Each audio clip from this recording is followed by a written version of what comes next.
Ô, Juliana, diz uma coisa, temos novidades hoje, não? Temos o dado de desemprego que o IBGE Uhum, divulgou hoje, que é a PNAD contínua, né? uhum. O que eu achei interessante, né, e Débora, nosso ouvinte aí para poder compartilhar com vocês, é que, primeiro, a taxa de desemprego caiu e caiu mais do que o previsto. É uma taxa de 8% do segundo trimestre em relação ao primeiro trimestre. Estava 8,8% no primeiro trimestre desse ano, foi para 8% agora no segundo trimestre.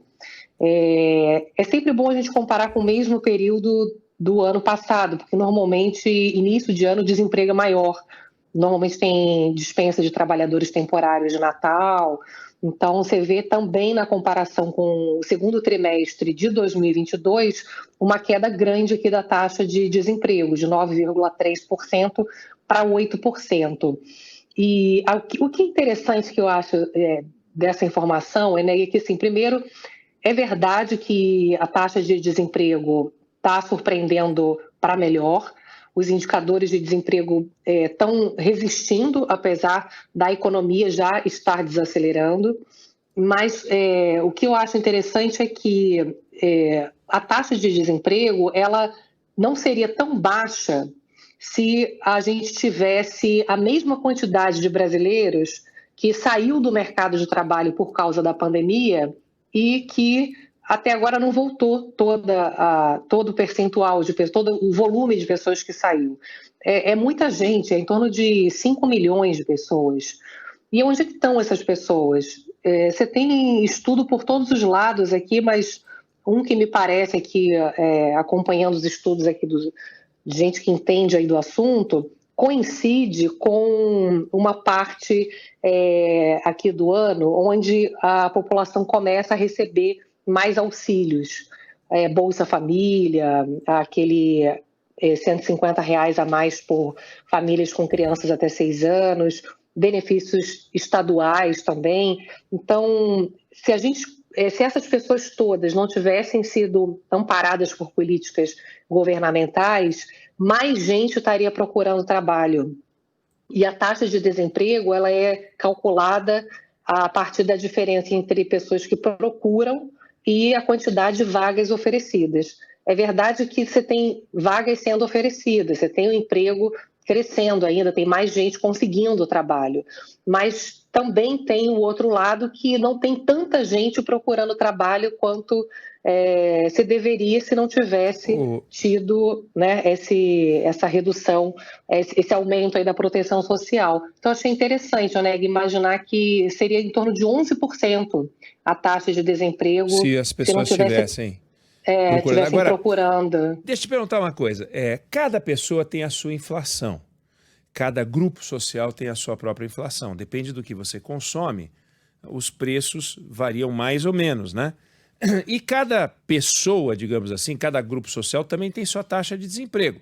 Se você tiver uma determinada formação, se você está empregado, você pede demissão, fica 10 dias sem emprego e pum, já consegue outro. Às vezes você tem 3 empregos para escolher.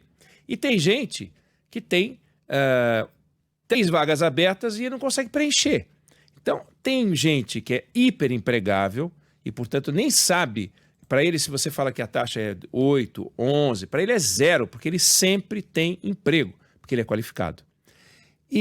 Ou seja, existe um negócio, e é disso que eu queria sobre isso que eu queria te ouvir, que é o desemprego estrutural, que é aquela quantidade de pessoas que não vai conseguir emprego, procurando ou não procurando, já desiste, às vezes, ou está insistindo, então ele tanto pode não estar entre os 8, estar entre os 11, mas ele não vai conseguir emprego porque ele não tem qualificação. Como é que resolve?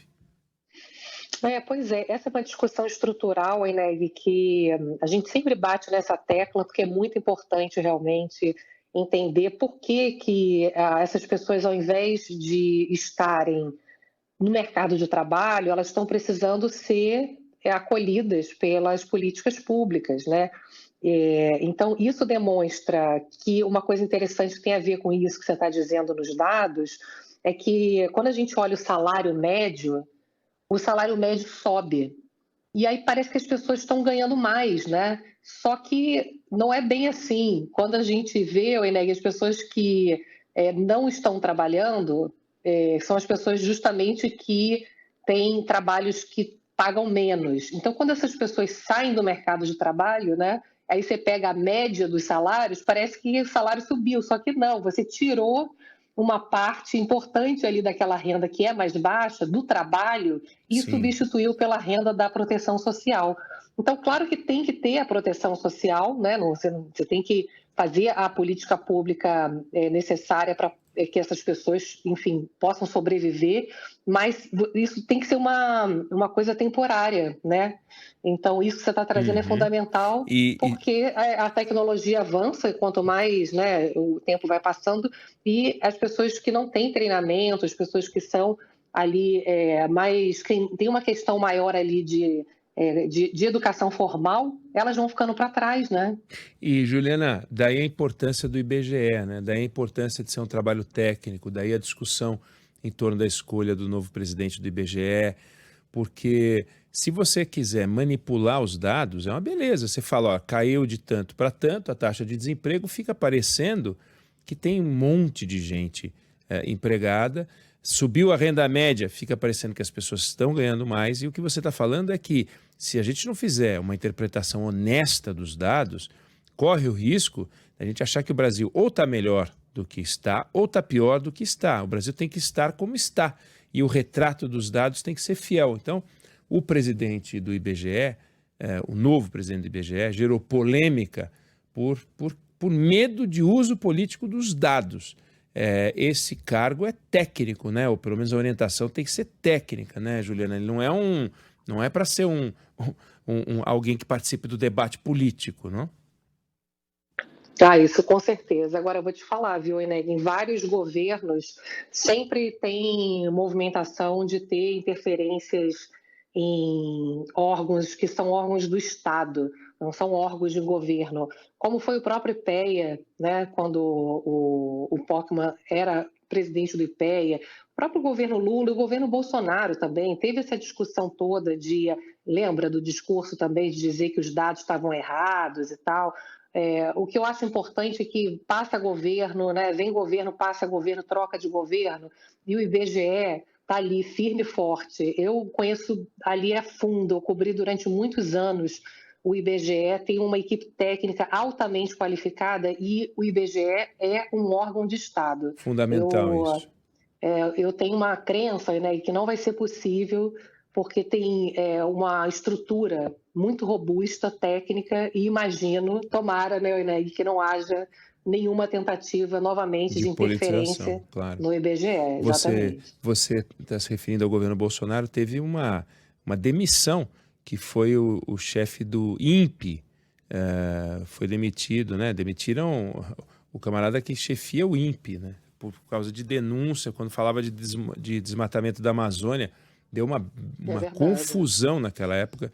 Mas, de fato, é importante o que você está falando, e é importante que as pessoas fiquem tranquilas, né? Ou seja, a tentativa de uso político pode até acontecer, mas a estrutura do IBGE é sólida o suficiente para não permitir que isso aconteça. Dados importantes que você trouxe. Juliana Rosa, Economia com você, e volta a conversar com a gente na segunda-feira. Combinado. Um Valeu. beijão para vocês. Beijo. Bom fim de semana, Ju. Agora 12h, 56 minutos.